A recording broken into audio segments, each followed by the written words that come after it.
नमस्कार दोस्तों, आप सभी का स्वागत है। जीके के इम्पोर्टेंट क्वेश्चन की जो सीरीज चल रही है उसका नेक्स्ट लेक्चर होगा। आज हम कुछ बेहतरीन जीके के प्रश्नों को देखेंगे और उनसे संबंधित कुछ फैक्ट को भी देखेंगे। ये प्रश्न ऐसे हैं कि आपकी आने वाली परीक्षाओं में जरूर काम आएंगे और इनसे संबंधित जो महत्वपूर्ण तथ्य होंगे कि और भी क्या क्या प्रश्न बन सकते हैं वो भी मैं आपको बताता चलूँगा। तो वीडियो मिस मत कीजिएगा, पूरा देखिएगा। तो चलिए शुरुआत करते हैं। हमारा आज का पहला प्रश्न है, भारत में बीबी का मकबरा कहाँ स्थित है? ये जो तस्वीर दिख रही है आपको, ये बीबी का मकबरा इसे कहा जाता है। ये किस राज्य में है? ये तो मालूम होना चाहिए, उस राज्य के किस शहर में है। ये 4 शहरों के नाम दिए गए हैं। इन चारों शहरों में से किस शहर में बीबी का मकबरा स्थित है? चारों ऑप्शन में से अगर सही जवाब अगर आपको मालूम है तो बताइए। तो इसका राइट आंसर जो है ना, महाराष्ट्र का औरंगाबाद। महाराष्ट्र के औरंगाबाद में बीबी का मकबरा स्थित है। ठीक है। और बीबी का जो मकबरा ये है ना, ये क्या है? ये औरंगजेब की जो पत्नी थी उसका ये मकबरा है। ठीक है। तो औरंगजेब की जो पत्नी थी जिसका नाम राबिया उद दौरानी या दिलरास बानो बेगम के नाम से भी आप जानते हैं, इसी का मकबरा है। ये मकबरा कहाँ पे है? औरंगाबाद, महाराष्ट्र के औरंगाबाद में है। इस मकबरे को अताउल्ला द्वारा डिजाइन किया गया था। नेक्स्ट क्वेश्चन है, आंसू गैस में प्रयोग की जाने वाली गैस कौन सी है? इन चारों विकल्पों में से राइट आंसर आपको बताना है कि आंसू गैस में कौन सी गैस का प्रयोग किया जाता है। अमोनिया का या क्लोरीन का या केवल अमोनिया का या अमोनिया और क्लोरीन दोनों का?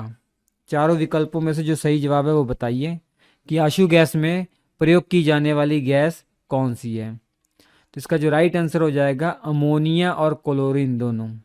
ए और बी इसका राइट आंसर हो जाएगा, अर्थात ऑप्शन डी जो कि बता रहा है कि अमोनिया और क्लोरीन ये गैस से जो है आंसू गैस में प्रयोग की जाती है। लेकिन सामान्य तौर पर सबसे ज़्यादा अमोनिया का ही प्रयोग होता है अधिक मात्रा में। क्लोरीन, अल्फा क्लोरो एसिटोफिनान, एक्रोलीन ये सभी आंसू गैस के एग्जाम्पल हैं। नेक्स्ट क्वेश्चन है, खाना बनाने के लिए घरों में प्रयोग की जाने वाली गैस किसका मिश्रण है? जो घरों में जिस गैस का प्रयोग होता है खाना बनाने के लिए वो किन किन गैसों का मिश्रण है? चारों विकल्पों में से सही जवाब आपको बताना है। ब्यूटेन व हाइड्रोजन का, या ब्यूटेन व ऑक्सीजन का, या ब्यूटेन व प्रोपेन का, या मीथेन व ऑक्सीजन का? इसका सही जवाब चारों विकल्पों में से क्या है? अगर आपको मालूम है तो कमेंट कीजिए। इसका जो सही जवाब हो जाएगा ना, ब्यूटेन और प्रोपेन हो जाएगा। ठीक है। खाना बनाने के लिए जो गैस का प्रयोग होता है, एलपीजी गैस का जो प्रयोग होता है वो एथेन, प्रोपेन और ब्यूटेन का मिश्रण है। तो इन चारों विकल्पों में सही जवाब जो था ना वो सी ऑप्शन था। नेक्स्ट क्वेश्चन है, केंद्र और राज्य के मध्य होने वाले विवादों का निर्णय करने की शक्ति सुप्रीम कोर्ट के किस क्षेत्राधिकार के अंतर्गत आता है? चार विकल्प है, सही जवाब बताइए। केंद्र और राज्य के बीच में जब कोई विवाद उत्पन्न हो जाता है उसका निपटारा करने के लिए जो सुप्रीम कोर्ट की जो शक्ति है वो किस के अंतर्गत आती है? क्या वो सुप्रीम कोर्ट की सलाहकारी क्षेत्राधिकार के अंतर्गत आता है, या अपीलीय क्षेत्राधिकार के अंतर्गत आता है, या मूल क्षेत्राधिकार के अंतर्गत आता है, या संवैधानिक क्षेत्राधिकार के अंतर्गत आता है? इसका जो राइट आंसर हो जाएगा ना वो मूल क्षेत्राधिकार के अंतर्गत। मूल क्षेत्राधिकार ये ऐसी शक्ति है सुप्रीम कोर्ट की जिन मामलों की सुनवाई केवल सुप्रीम कोर्ट कर सकती है ना, वो सुप्रीम कोर्ट की इस शक्ति को मूल क्षेत्राधिकार की शक्ति कहा जा सकता है। मतलब सुप्रीम कोर्ट जो है जिन मामलों की सुनवाई केवल सुप्रीम कोर्ट में ही की जा सकती है, हाई कोर्ट या अधीनस्थ न्यायालयों में नहीं, वो मामले जो है ना वो सुप्रीम कोर्ट के मूल क्षेत्राधिकार के अंतर्गत आते हैं। तो इनमें से ये एक है कि केंद्र और राज्य के बीच में कभी विवाद उत्पन्न हो जाए तो इसकी सुनवाई केवल सुप्रीम कोर्ट ही कर सकता है, कोई हाई कोर्ट नहीं कर सकता है। ठीक है। तो सुप्रीम कोर्ट के प्रारंभिक क्षेत्राधिकार का उल्लेख या मूल क्षेत्राधिकार का उल्लेख आर्टिकल 131 में किया गया है। तो सुप्रीम कोर्ट के पास ऐसी शक्तियां हैं कि कुछ मामले ऐसे हैं कि जिनकी सुनवाई केवल सुप्रीम कोर्ट ही कर सकता है। जैसे केंद्र और राज्य के बीच में किसी बात को लेकर कोई विवाद उत्पन्न हो जाए, कोई केस हो जाए, तो ये क्या कहलाएगा? ये सुप्रीम कोर्ट का मूल क्षेत्राधिकार कहलाएगा। मतलब समझ में आया आपको कि नहीं? सुप्रीम कोर्ट की वो शक्ति जिन मामलों में केवल वही सुनवाई कर सकता है और कोई भी कोर्ट नहीं कर सकता है। जैसे दो या दो से अधिक राज्यों के बीच में अगर विवाद उत्पन्न हो जाए तो हाई कोर्ट में वो मामला नहीं जाएगा, वो सुप्रीम कोर्ट उसकी सुनवाई करेगा। ठीक है, तो ये सुप्रीम कोर्ट का मूल क्षेत्राधिकार में आता है। इसके अलावा निम्नलिखित में से कौन सा विषय समवर्ती सूची का है? ये 4 विषय दिए गए हैं: पुलिस, आपराधिक मामले, संचार और विदेशी मामले। इनमें से कौन सा विषय समवर्ती सूची का है, ये आपको बताना है। चारों विकल्पों में से सही जवाब अगर आपको मालूम है तो बताइए। आपको मालूम होना चाहिए राज्य सूची है, संविधान की 7वीं अनुसूची में राज्य सूची का जिक्र किया गया है, और संघ सूची का जिक्र किया गया है, और समवर्ती सूची का जिक्र किया गया है। राज्य सूची में वो विषय शामिल होते हैं जिन पर कानून बनाने का अधिकार केवल राज्य को है, अर्थात विधानमंडल को है। जबकि संघ सूची में ऐसे विषय शामिल होते हैं जिन पर कानून बनाने का अधिकार केंद्र को दिया गया है। और समवर्ती सूची में ऐसे विषय शामिल होते हैं जिन पर राज्य और केंद्र दोनों कानून बना सकता है। तो जो पुलिस जो विषय है ना, ये राज्य सूची का विषय है, अर्थात राज्य सरकार को या कहा जाए विधानमंडल इस पर कानून बना सकती है। जबकि आपराधिक मामले हैं, जो आपराधिक मामले हैं, इन पर राज्य भी कानून बना सकती है और संघ भी कानून बना सकती है। तो ये समवर्ती सूची का है। तो राइट आंसर आपका बी ऑप्शन हो जाएगा। जबकि संचार और विदेशी मामले आपके संघ सूची में आते हैं। संचार से संबंधित कोई कानून बनाना होगा तो ये संघ बनाएगा, संसद बनाएगी। विदेशी मामलों से संबंधित कोई कानून बनाना होगा तो ये संसद बनाएगी। होप आपको क्लियर हो गया होगा। नेक्स्ट क्वेश्चन, वर्ष भर बोई जाने वाली फसल कौन सी है? ऐसी कौन सी फसल है जो वर्ष भर बोई जा सकती है? चारों ऑप्शन में से सही जवाब बताइए। उड़द, गेहूं, राई या मक्का? इसका सही जवाब जो हो जाएगा वो मक्का हो जाएगा। मक्का जो है ना, वो वर्ष भर बोई जाने वाली फसल है। नेक्स्ट क्वेश्चन, मध्य भारत से निकलकर यमुना में मिलने वाली नदी निम्न में से कौन सी है? निम्न में 4 ऑप्शन दिए गए हैं। इन चारों ऑप्शन में से जो नदी का नाम दिया गया है, ऐसी कौन सी नदी है जो मध्य भारत से निकलकर यमुना में मिल जाती है, यमुना नदी में मिल जाती है? इसका सही जवाब जो हो जाएगा वो बेतवा हो जाएगा। बेतवा जो है यमुना की सहायक नदी है, और यमुना गंगा की सहायक नदी है, ये आप तो जानते ही हैं। यमुना नदी गंगा की सबसे बड़ी सहायक नदी है, जो कि प्रयागराज में मिल जाती है गंगा के साथ, ये आपको मालूम है। और बेतवा यमुना की सहायक नदी है।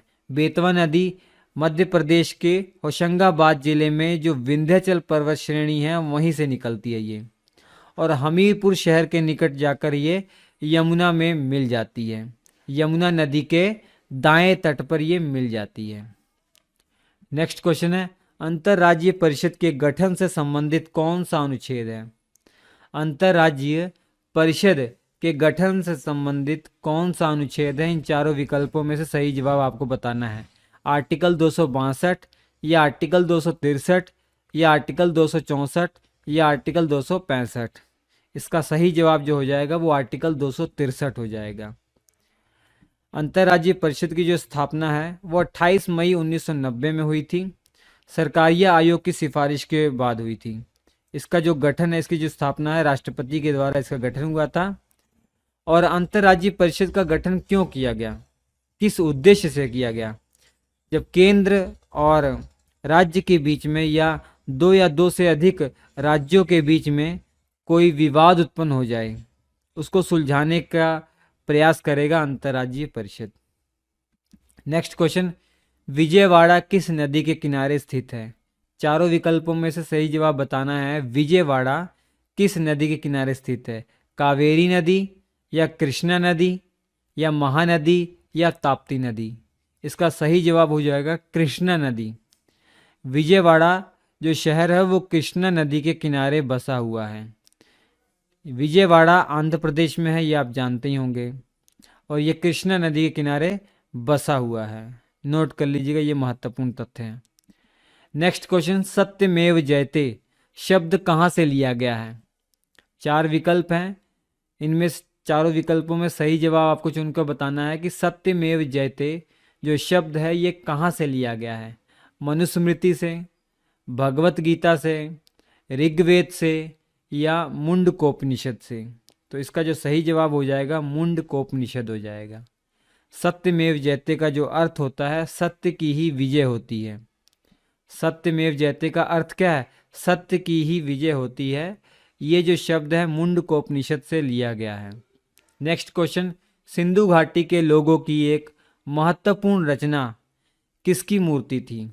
चारों विकल्पों में से सही जवाब आपको बताना है। नटराज, नृत्य करती हुई नर्तकी की मूर्ति, या बुद्ध की मूर्ति, या नरसिम्हा की मूर्ति? सिंधु घाटी के लोगों की एक बहुत ही महत्वपूर्ण रचना है। उन्होंने एक कांसे की मूर्ति बनाई है। वो मूर्ति किसकी है मैं आपको बता दूं। ये मूर्ति जो हमें मिली है मोहनजोदड़ो से मिली है। मोहनजोदड़ो जो स्थल है वर्तमान में पाकिस्तान में, वहाँ से एक मूर्ति पाई गई है कांसे की। वो कौन सी मूर्ति है? तो नर्तकी की मूर्ति है। नृत्य करती हुई एक महिला की मूर्ति है। तो इसका सही जवाब जो हो जाएगा बी ऑप्शन हो जाएगा। ये मूर्ति मोहनजोदड़ो से मिली है, और मोहनजोदड़ो ये स्थल अभी पाकिस्तान में है। नेक्स्ट क्वेश्चन है, चंद्रगुप्त मौर्य के पश्चात सिंहासन पर कौन बैठा था? चार विकल्प दिए गए हैं। मौर्य साम्राज्य आपको पढ़ा भी दिया गया है। मौर्य साम्राज्य के संस्थापक चंद्रगुप्त मौर्य थे, ये आप जानते ही हैं। इनके पुत्र का क्या नाम है? या चंद्रगुप्त मौर्य के पश्चात जो सिंहासन पर बैठे थे वो कौन थे? हालांकि इनके पुत्र ही थे, उनका नाम आपको बताना है इन चारों विकल्पों में से। तो नाम याद रखिए, कंफ्यूज ना होइएगा। ये बिंदुसार हैं। बिंबिसार और बिंदुसार में लोग कंफ्यूज हो जाते हैं, लेकिन बिंदुसार हैं, ठीक है। बिंबिसार ये हर्यक वंश से संबंधित हैं। तो बिंदुसार इसका राइट आंसर हो जाएगा। बिंदुसार चंद्रगुप्त मौर्य के पुत्र थे। और बिंदुसार का जो टाइम पीरियड है, शासनकाल है, 298 ईसा पूर्व से लेकर 273 ईसा पूर्व तक था। और यूनानियों ने इन्हें अमित्रकेटस या अमित्रघात कहा है। अमित्रघात का मतलब होता है शत्रु का विनाश करने वाला। ये बात आप याद रखिए। और बिंदुसार का जो पुत्र होता है, बहुत ही महान पुत्र, सम्राट अशोक के नाम से जिसे आप जानते हैं। तो सम्राट अशोक चंद्रगुप्त मौर्य के पोते थे, ठीक है, याद रखेंगे। किस सिख गुरु ने अमृतसर शहर की स्थापना की थी? चारों विकल्पों में से आप बताइए कौन से सिख गुरु ऐसे थे जिन्होंने अमृतसर की स्थापना की थी? गुरु अमरदास, या गुरु रामदास, या गुरु अर्जुन देव, या हरगोविंद? गुरु हरगोविंद। चारों विकल्पों में सही जवाब आपको बताना है। इसका राइट आंसर जो है ना, गुरु रामदास। गुरु रामदास ने अमृतसर नगर बसाया था। ये सिखों के चौथे गुरु थे। ये सिखों के चौथे गुरु थे। इन्होंने 1577 ईस्वी में रामदासपुर बसाया था। रामदासपुर नगर बसाया था, और इसी को बाद में चलकर अमृतसर के नाम से जाना गया, ठीक है। रामदासपुर को बाद में चलकर अमृतसर शहर के नाम से जाना गया। और अमृतसर की खासियत आपको मालूम होगी कि जो गुरुद्वारा स्वर्ण मंदिर है ये अमृतसर में ही है। और गुरु रामदास जी का जो विवाह हुआ था वो गुरु अमरदास जी की पुत्री के साथ हुआ था, जिनका नाम था बीबी भानी, ठीक है। नेक्स्ट क्वेश्चन, अकाल तख्त किसके द्वारा बनवाया गया था?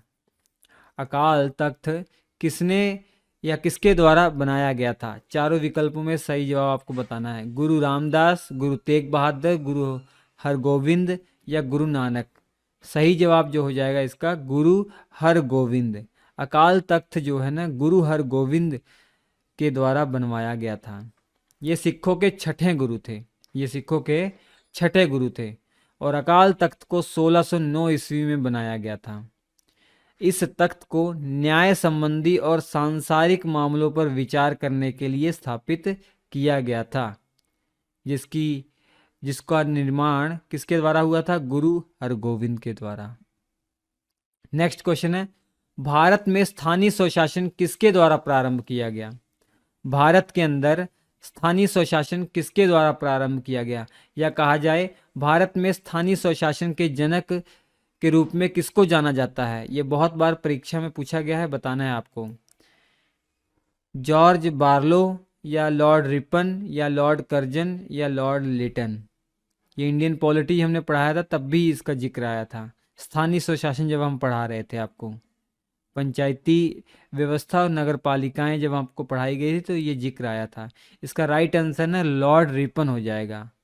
ये लॉर्ड रिपन भारत के गवर्नर जनरल रह चुके हैं और इनका जो टाइम पीरियड है 1880 से लेकर 1884 तक, तो ये भारत के गवर्नर जनरल रहे हैं। ठीक है, गवर्नर जनरल रहे हैं। और स्थानीय स्वशासन की जो शुरुआत है 1882 में इन्हीं के द्वारा हुई थी। इसी कारण से इन्हें स्थानीय स्वशासन का जनक माना जाता है। शुरुआत हुई कैसे थी? इन्होंने स्थानीय बोर्ड का निर्माण किया था, ग्रामीण क्षेत्रों में स्थानीय बोर्ड का निर्माण किया था और जिलों में तहसील बोर्ड का स्थापना की थी और जिला उपविभाग बनाने की योजना बनाई गई थी इनके द्वारा और नगरों में नगर पालिका का गठन किया गया। तो लॉर्ड रिपन को स्थानीय स्वशासन का जनक माना जाता है। तो आज के इस लेक्चर में बस इतना ही। स्क्रीन पर 4 लेक्चर आ रहे होंगे, महत्वपूर्ण लेक्चर हैं, देख लीजिएगा। हम आपसे मिलते हैं अगले एपिसोड में, तब तक के लिए नमस्कार।